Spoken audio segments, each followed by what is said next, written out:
One of the reasons I love AIT so much is that it has this way of transporting you and the audience into this whole other world. The fact that my favorite customer experience starts with really kind of a mishap, I think is a testament to that.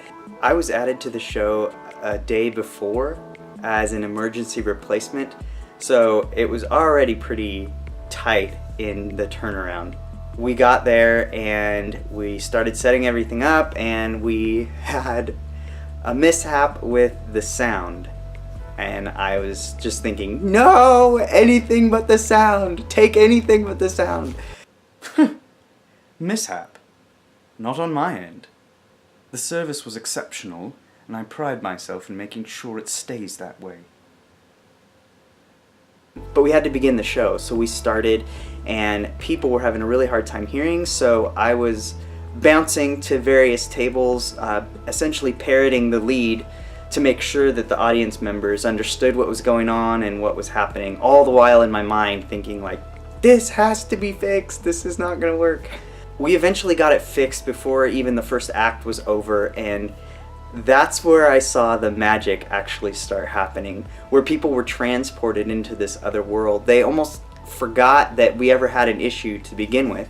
I mean, we had suspects that were coming up and, you know, accusing me of cozying up with the doctor and...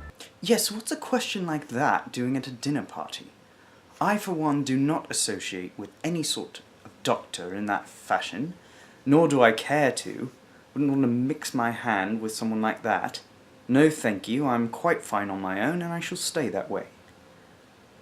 Asking me if I'm part of some doctor. Another suspect nonchalantly, you know, asking me, oh, do you drink? Oh, what's your favorite kind of drink? You know, trying to find some insider information and...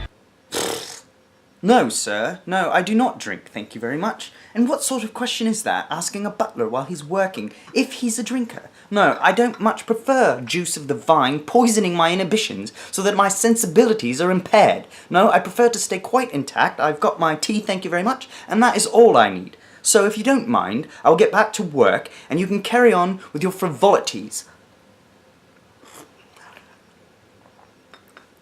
It was hot.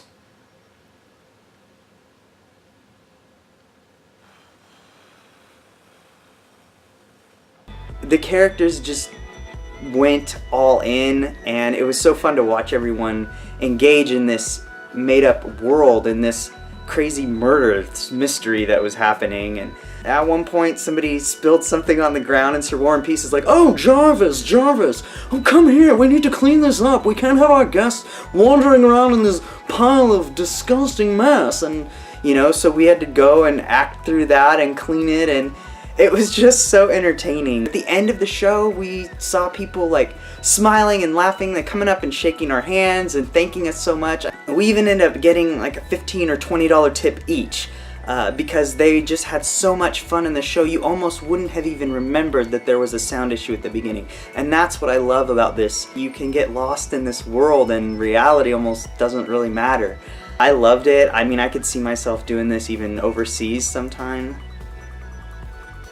But I'm grateful I'm doing this, and I don't fully understand why you want to send an American overseas to begin with. But if you're quite unwilling to change your mind, I do suppose this young man is quite an opportunist. You'll not miss a note with him. You may in fact have quite an entertaining time, both on and off stage, I suppose. That's my story, and I hope you have some of the same yourself.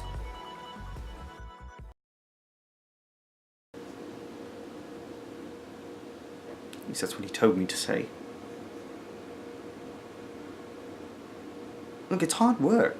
You've got to get the tips where you can. Even if it is a bit under the table,